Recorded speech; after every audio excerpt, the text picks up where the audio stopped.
காலபுருஷ தத்துவத்துல மூன்றாவது ராசியாக வலம் வரக்கூடிய புதன் பகவானை ராசி அதிபதியாக கொண்டவங்க.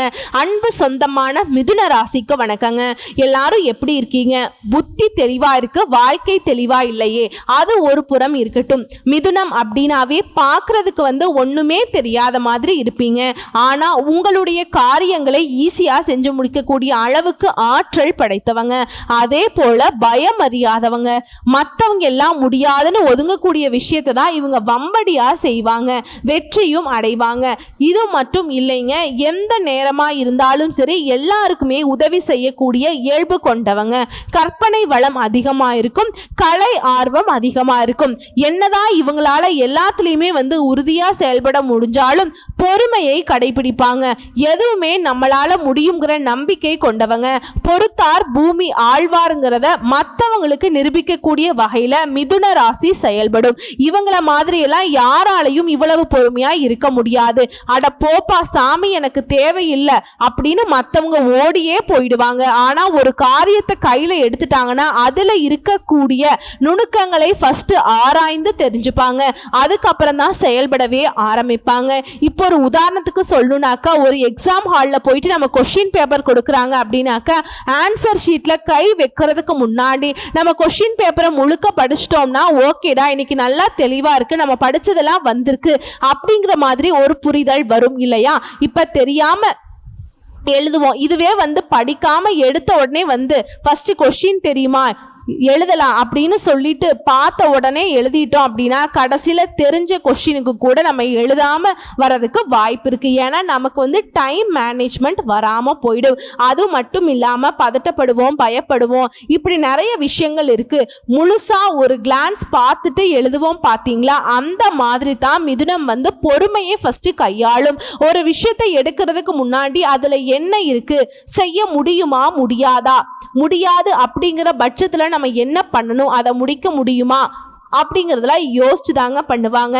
இப்படிதான் புத்தியை பயன்படுத்துறவங்களுடைய செயல்பாடு எப்பவுமே தரமா இருக்கும். மிதுனத்தை பொறுத்த வரைக்கும் யாரு என்ன சொன்னாலும் சரி, செய்கை அப்படிங்கிறது ரொம்ப தரமா செஞ்சு முடிச்சிருவீங்க. மிதுனத்தை யாராலும் எடை போட முடியாதுங்க.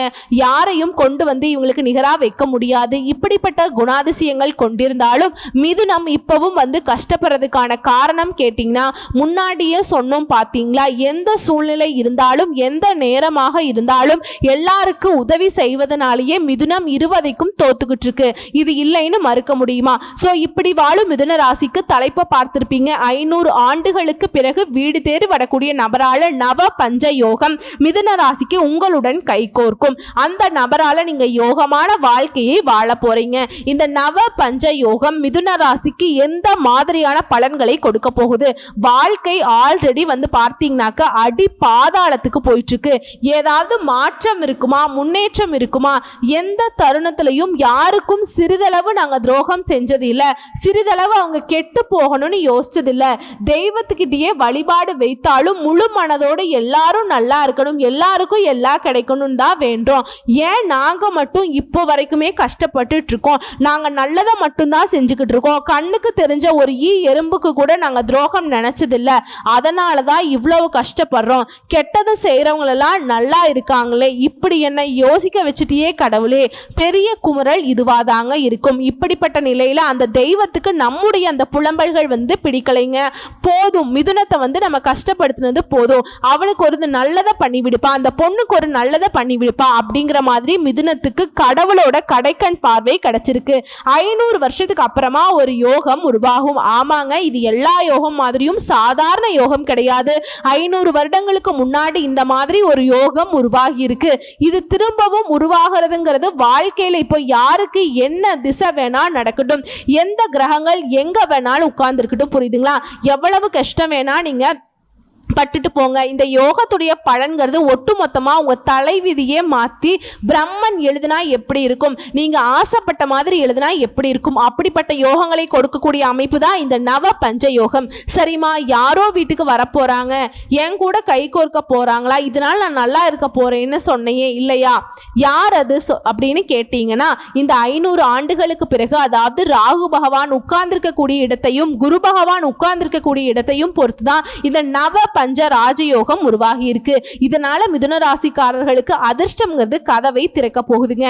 இப்போ வேத ஜோதிடப்படி கிரகங்கள் எல்லாருமே ஒரு குறிப்பிட்ட கால இடைவெளியில ராசியை மாற்றும். இதனால சுப யோகம் உருவாகும், ராஜயோகம் உருவாகும். இது மனிதர்களுடைய வாழ்க்கையில பெரிய தாக்கத்தை ஏற்படுத்தும். அதெல்லாம் வேணாம், யாரு எங்க வேணா உட்கார்ட்டும், நவ கிரகமா இருக்கட்டும், இடம் மாறட்டும், பயிற்சி ஆகட்டும், என்ன வேணா பண்ணட்டும், இப்ப எனக்கு நல்லது நடக்குமா அதை மட்டும் கொஞ்சம் தெளிவா சொல்லிட்டு போ, புரியுதா? இந்த முதல்வன் படத்துல ரகுவரன் சார் சொல்லுவார் இல்லைங்க, ஒரு நாள் முதல்வர் ஆக முடியுமா முடியாதா? அப்ப அந்த வக்கீல் சொல்லுவார் இல்லைங்களா, அக்கார்டிங் டு த லா, ஏன் முடியுமா முடியாதா? அந்த மாதிரி தாங்க வந்து இப்ப கோபப்படுவீங்க. ஏன்னா அந்த அளவுக்கு பயங்கரமான கஷ்டத்துக்குள்ள இப்ப வரைக்கும் வாழ்ந்துட்டு இருக்கீங்க. தெளிவா முடிவு பண்றோம். ஆனா எங்கேயோ ஒரு இடத்துல இந்த அழகா ஒரு பானை செஞ்சு ஆத்து நிறைய தண்ணி போறப்ப போய் நிரம்பி எடுத்துட்டு வந்து கரைக்கு வந்து பாக்குறப்ப ஒரு துளி தண்ணி கூட அந்த பானையில இல்லைன்னா எப்படி இருக்குங்க? அந்த மாதிரி தான் மிதுனத்துடைய வாழ்க்கை இருக்கு. நிரம்ப நிரம்ப வேலை பார்க்கிறோம், நிரம்ப நிரம்ப திட்டம் போடுறோம், நிரம்ப நிரம்ப உழைப்ப போடுறோம், பசி தூக்கம் மறந்து ரா பகலா உழைச்சி என்னங்க பிரயோஜனம்?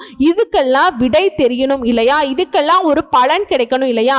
அதுதாங்க இது நவ பஞ்சயோகம் உங்களுக்கு கொடுக்க போகுது. அதாவது நிழல் கிரகமான ராகு பகவான் 2025ஆம் ஆண்டு மே மாதம் 18ஆம் தேதி மீன ராசியிலிருந்து கும்ப ராசிக்கு அதாவது பின்னோக்கி நகர்ந்து வரார். அதே மாதிரி இவர் வந்து கும்ப ராசியில நுழைந்த பின் குரு பகவானும் மிதுன ராசிக்குள்ள நுழைகிறார். ஸோ இதனால ராகு மற்றும் குருவுடைய நிலையை பொறுத்து தான் இந்த நவ பஞ்ச ராஜயோகம் உருவாகுது. இந்த ராஜயோகம் சாதாரண ராஜயோகம் கிடையாதுங்க. வருஷமோ 10 வருஷம் 15 வருஷம் 50 வருஷம் 100 வருஷம் கிடையாதுங்க. 500 ஆண்டுகளுக்கு பின்னாடி தான் இந்த மாதிரி ஒரு யோகமே உருவாகி இருக்கு. இந்த ராஜ யோகங்களுடைய தாக்கம்ங்கிறது சில ராசிக்காரர்களுக்கு அதிர்ஷ்டத்தை கொடுத்தாலும் இதுல வந்துட்டு பெரும்பாலான பலன்கள் அதிர்ஷ்ட பலன்களை பெறப்போகுது. மிதுன ராசி புரியுதுங்களா? இதன் மூலம் மிதுனத்திற்கு தொழில் நல்லா இருக்கும், தொழில் நல்ல வளர்ச்சி இருக்கும், முன்னேற்றத்தை பார்க்க போறீங்க. மேலும் நிதிநிலையுமே நல்ல உயர்வை பார்க்க போறீங்க. சாதாரணமான யோகம்னாலே நம்ம வாழ்க்கையில ஒரு மாற்றம் வரும். ஆனா இந்த நவ பஞ்ச யோகம்ங்கிறது 9 பஞ்சங்களுக்குமே யோகம் தரக்கூடிய விஷயம். அது 9 நவகிரகங்கள் எங்கெங்க உட்கார்ந்துக்கிட்டு எந்த மாதிரியா நம்ம இடத்துல உட்கார்ந்து பயன் கொடுத்தாலும், ஏன் உங்களுடைய அதிபதியை உங்களை கைவிட்டாலும் அந்த நிலையில நீங்க இருந்தாலுமே சரிங்க, ஓகேவா? இந்த நவ பஞ்ச யோகம்ங்கிறது எல்லா வகைகளிலுமே உங்களுக்கு யோகத்தை கொடுக்கும், உங்களுடைய எதிர்பார்ப்புகளை பூர்த்தி செய்து வைக்கும். திரும்ப உதாரணம் சொல்லணும்னா எக்ஸாம் பேப்பரில் நம்ம வாழ்க்கை பேப்பர் வச்சுக்கோங்க, எக்ஸாம் பேப்பரை கம்பேர் பண்ணிக்கோங்க, கொஸ்டின்ஸ் எல்லாமே தெரியல, இந்த யோகம் உங்களுக்கு வந்து எல்லா கொஸ்டின்கான ஆன்சரையும் தெரியப்படுத்தும். இதில் எல்லாத்தையும் தப்பாக எழுதி வச்சுட்டேன். இந்த நவ பஞ்ச யோகம்ங்கிறது உங்களுடைய வாழ்க்கையில் என்னென்ன தவறுகள் நடந்துச்சோ அது எல்லாத்தையுமே சரியாக மாற்றி கொடுக்கும். இப்போ புரியுதுங்களா? இந்த யோகத்துடைய பலன் எல்லாத்துக்கும் மேலே இந்த யோகத்தினால திடீர் நிதி நன்மைகளை பெற போறீங்க. புதிய வருமான ஆதாரங்களை உருவாக்க கூடிய வாய்ப்பு இருக்கு.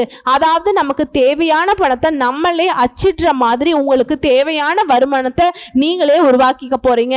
அதே மாதிரி வேலையில் இருக்கவங்களுக்கு தனியார் துறையோ அரசாங்கத்துறையோ ஆண்களோ பெண்களோ எல்லாருக்கும் உழைப்பை போட்டு உயர்வை அடையணும், இதுதான் நினைப்போம். ஸோ அப்படி உழைப்பை போட்டு உயர்வு இல்லாதவங்களுக்கு இப்ப பதவி உயர்வு கிடைக்கிறதுக்கான வாய்ப்பு இருக்கு. வாய்ப்பு இல்லைல்ல, கண்டிப்பா நடக்குங்க, முயற்சி பண்ணுங்க. அதுவே குடும்ப உறுப்பினர்களுக்கிடையே உங்களுக்கான உறவுங்கிறது வலுவா இருக்க போது. வீட்டுடைய சூழ்நிலைங்கிறது உங்களுக்கு மகிழ்ச்சியை ஏற்படுது. எல்லாத்துக்கும் மேல குடும்பத்துடைய நிதி நிலையுமே சிறப்பா இருக்கும். சிலர் வந்து புதுசா சொத்து வாங்குவீங்க, வண்டி வாகனம் வாங்குவீங்க, வசதிகள் பெருகுது. யோக நிலைக்கு உங்க வாழ்க்கை நிலை மாறுது. இதே சொந்தமா தொழில் செய்யறோம், வியாபாரம் பார்க்கிறோம், ஆண்களும் சரி பெண்களும் சரி, வியாபாரத்துல திடீர் லாபம் கிடைக்கும். அதே மாதிரி அரசு தொடர்பான வேலைகளை வெற்றி கிடைக்கும். சமுதாயத்துல கௌரவம் அதிகமாகும். குறிப்பா நமக்கெல்லாம் வாழ்க்கையில அதிர்ஷ்டம் ஒண்ணு எழுதவே இல்லை போல அப்படி யோசிச்ச உங்களுக்கு அந்த தூங்கி கொண்டிருந்த அதிர்ஷ்டம் உங்களுக்கு பிரகாசிக்க போகுது. ஏன்னா ராகு உங்களை வந்து இப்போ குரு பகவானை பொறுத்த வரைக்கும் யாருங்க நல்லது பண்ணக்கூடியவர், நல்லது மட்டுமே செய்ய தெரிஞ்சவர். அவர் கூட இந்த ராகு வந்து சேர போறாரு. நான் முன்னாடியே நிறைய பதிவுகள்ல சொல்லியிருக்கேன். ராகு கேது யாருனாக்கா தனியா குணம் கிடையாது. இவங்க யாரு கூட கை கோக்குறாங்களோ அவங்களுடைய குணாதிசயங்களுக்கு தகுந்த மாதிரி இவங்க செயல்படுவாங்க. இப்ப குரு பகவானை பொறுத்த வரைக்கும் உங்களுக்கு வந்து ஒரு 1000 ரூபாய் கொடுக்கிறாருன்னு வச்சுக்கோங்களேன். இவர் என்ன பண்ணாரு, பக்கத்துல ஒரு ஜீரோவை சேர்த்து சேர்த்துவாரு. இல்ல குரு பகவான் ஒரு 10,000 ரூபாய் கொடுத்தாருன்னா இவர் ஒரு 0 சேர்த்து 1,00,000 கொடுப்பாரு. அப்ப குரு பகவான் அளந்து கொடுத்தாலும் ராகு பகவான் உங்களுக்கு அள்ளி கொடுக்க போறாருங்க. குரு பகவான் கொடுக்க நினைச்சா இந்த ராகு பகவான் கொட்டி கொடுப்பார். புரியுதுங்களா? எந்த அளவுக்கு இந்த ராகு பகவான் குரு பகவானுடைய சேர்க்கைங்கிறது உங்களுக்கு யோகத்தை கொடுத்திருக்காருன்னு பாருங்க. இதனால மாணவர்களை பொறுத்த வரைக்கும் தேர்வுகளில் நல்ல மதிப்பெண்களை பெற்று வெற்றி பெறுவீங்க. எல்லா வகையிலுமே சரிங்க. நிதிநிலை ரொம்ப நல்லா இருக்கு. ஓகேங்களா? நீங்க இப்போ இந்த காலகட்டத்தில் விஐபிகளாக வளம் வருவீங்க. ரொம்ப பிரபலம் ஆகுவீங்க. சமுதாயத்துல மதிப்பு மரியாதை அதிகமாகுது. உங்களை வேணான்னு ஒதுக்குனவங்க நீங்களாம் ஒரு ஆளான பேசினவங்க இப்போ உங்ககிட்ட உதவி கேட்டு நிற்பாங்க. வலிஞ்சு வலிஞ்சு பேசுவாங்க. அதே மாதிரி உங்களுடைய பணம் ஏதாவது வெளியில மாட்டிட்டு இருக்கு, சிக்கிய பணம் கைக்கு சேரக்கூடிய அற்புதமான காலகட்டம். அதே மாதிரி வெளிநாட்டு பயணம் மேற்கொள்வதற்கான வாய்ப்புகள் கிடைச்சிருக்கு. வேலைக்கு போறேன், தொழில் செய்ய போறேன், சும்மா போயிட்டு வரலான்னு இருக்கேன். அதே மாதிரி ஆன்மீகத்துல நாட்டம் அதிகமாகுது. மனசுக்கு அமைதியும் மகிழ்ச்சியும் குறைவில்லாம கிடைக்கும். ஒட்டுமொத்த வாழ்க்கை சூப்பரா இருக்க போகுதுங்க. செழிப்பா இருக்க போகுது. வேலையிலும் சரி, வணிகத்திலையும் சரி, இல்ல உத்தியோகத்திலையும் சரி நல்ல முன்னேற்றம்ங்க. வேலை பார்க்குறீங்களா? நல்ல சம்பளம் கிடைக்கும். தொழில் பண்ணுறீங்க, வணிகம் பண்ணுறீங்களா? நல்ல லாபம் கிடைக்கும். தொழிலை நல்ல வளர்ச்சி பெறும். அதே மாதிரி உங்கள் தொழிலையும் சரி, வணிகத்திலையும் சரி அடுத்தடுத்த கட்டத்துக்கு போவீங்க. வேலை பார்க்குறவங்களுக்கு பதவி உயர்வு கிடைக்கும். அது மாதிரி வேலை இல்லாமல் நான் ரொம்ப தவிச்சுக்கிட்டு இருக்கேன், வேலை தேடிக்கிட்டு இருக்கேன், முயற்சி பண்ணுங்க, இப்போ நல்ல வேலை கிடைக்கும். இல்லைம்மா ரொம்ப நாளாக ஒருத்தர் கீழே வேலை பார்த்துட்ருக்கேன், கவர்மெண்ட் வேலை தான் பார்த்துட்ருக்கேன், இருந்தாலும் பெருசாக எனக்கு ஒரு திருப்தி இல்லை, வருமானம் பெருசாக போதுமானதாக இல்லை, என்னுடைய கமிட்மெண்ட் வேற, ரொம்ப நாளாக தொழில் பண்ணுற எண்ணத்தை வச்சிட்டு இருக்கேன், இப்ப நான் செய்யலாமா? தாராளமா செய்யலாங்க. சாதகமா இருக்கு.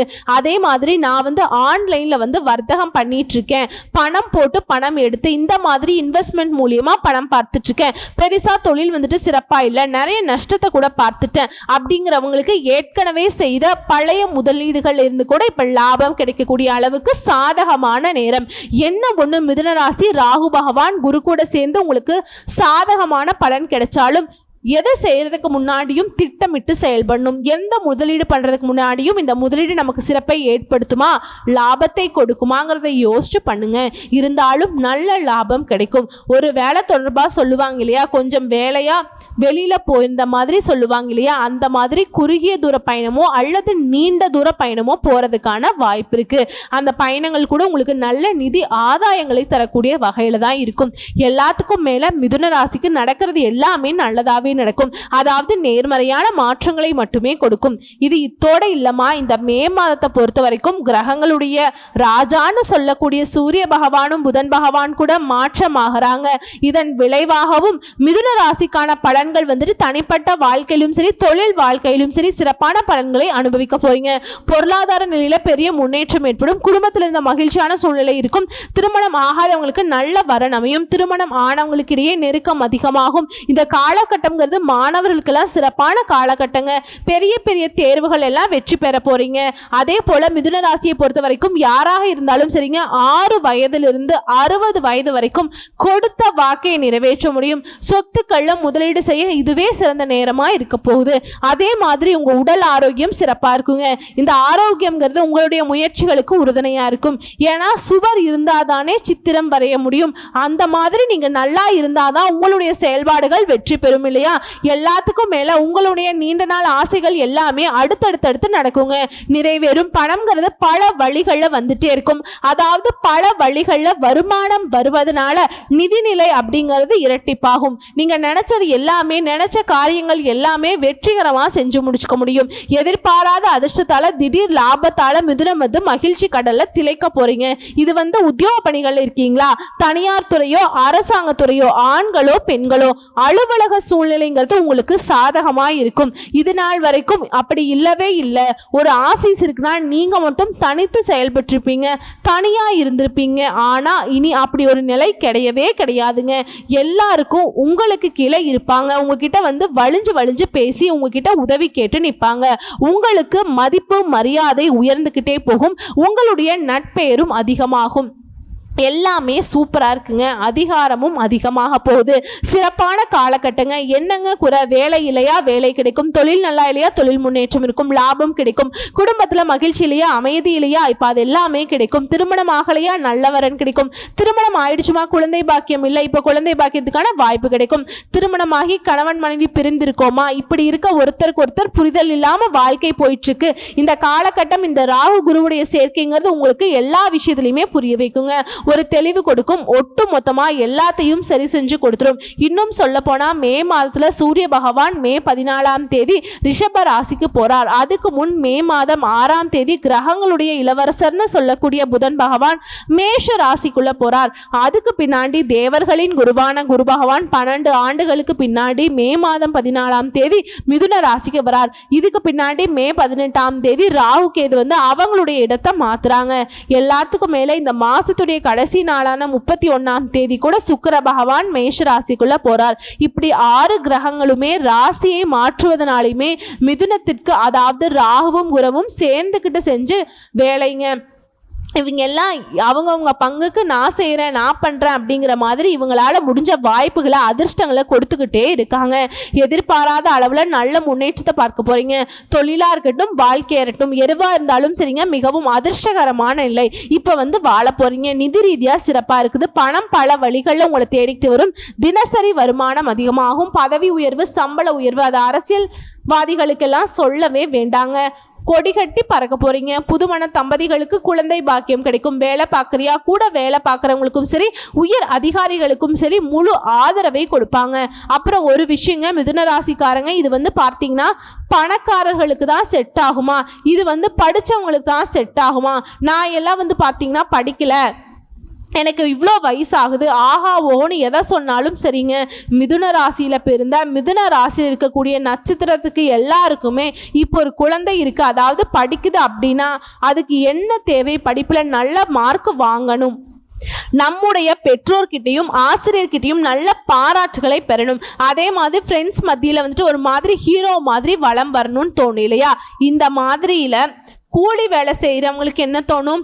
டெய்லி வேலை கிடைக்கணும், நல்ல வருமானம் இருக்கணும், குடும்பத்தில் எல்லாருக்கும் வந்துட்டு ஏதாவது பிடிச்சதை வாங்கி கொடுக்கணும், இப்படி ஒரு தேவை இருக்கும் இல்லையா? அந்த மாதிரி எல்லாருக்குமே ஒரு முன்னேற்றம் இருக்கும். உங்களுடைய எதிர்பார்ப்புகள் எல்லாமே இந்த காலகட்டத்தில் நிறைவேறும். புரிச்சுங்க? நவ பஞ்ச ராஜயோகம்ங்கிறது சாதாரணமாக உங்களுக்கு நல்லதை பண்ணாதுங்க. முழுக்க முழுக்க அதிர்ஷ்டத்தில் உங்களை குளிப்பாட்டும். பயப்பட வேண்டாம். வரக்கூடிய வாய்ப்புகளை பயன்படுத்துறது மட்டும்தான் உங்களுடைய ஒரே வேலையாக இருக்கணும். இப்போ இந்த கலியுகத்தில் எல்லாருடைய எதிர்பார்ப்பும் என்னமா?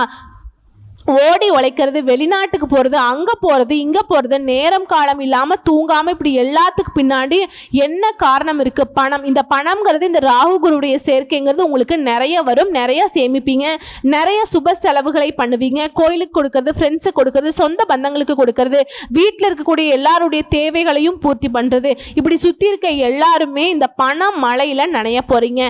இப்போ மழை பெஞ்சா மனுஷனுக்கு மட்டுமா சந்தோஷம், இல்லை செடி கொடிகளுக்கு மட்டுமா சந்தோஷம்?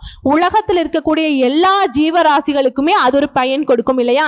அந்த மாதிரி மிதுன ராசிக்காரர்களுக்கு இந்த நவ பஞ்ச ராஜயோகம்ங்கிறது உங்களுக்கு மட்டும் இல்லைங்க, உங்களை சார்ந்தவங்களுக்குமே நல்லதுதான். அப்பா, கேட்கவே ரொம்ப சந்தோஷமா இருக்குமா? இந்த அதிர்ஷ்டம் எனக்கு நிறையா இருக்கணும்னா ஏதாவது பரிகாரம் இருக்கா அப்படின்னு கேட்டிங்கன்னா, ஏதாவது தெய்வத்தை வணங்கி நான் ஏதாவது கெட்டியாக பிடிச்சுக்கிறேன்னு பார்க்குறேன் அப்படின்னு கேட்டிங்கன்னா, முடிஞ்ச வரைக்கும் புதன்கிழமைகள் தோறும் அருகில் இருக்கக்கூடிய பெருமாள் கோயிலுக்கு போயிட்டு வாங்க. அங்கே வந்து நல்லெண்ணெய் தீபம் ஏற்றி அந்த பெருமாளுடைய ஆலயத்தை 7 முறை வலம் வந்துட்டீங்க, நீங்கள் நினச்சதும் நடக்குங்க, உங்களுக்கு கிடைச்சதும் நிலைக்கும். அதே மாதிரி மலர் பரிகாரம்னு பார்த்தோம்னா புதன்கிழமைகள் தோறும் பெருமாளுக்கு துளசி மாலை சாற்றி வழிபாடு செய்யுங்க. உங்களுக்கு அதிர்ஷ்டம் தரக்கூடிய கிழமைகள்னு பார்த்தோம்னா செவ்வாய், புதன். அதிர்ஷ்டம் தரக்கூடிய திசைகள் கிழக்கு, வடக்கு.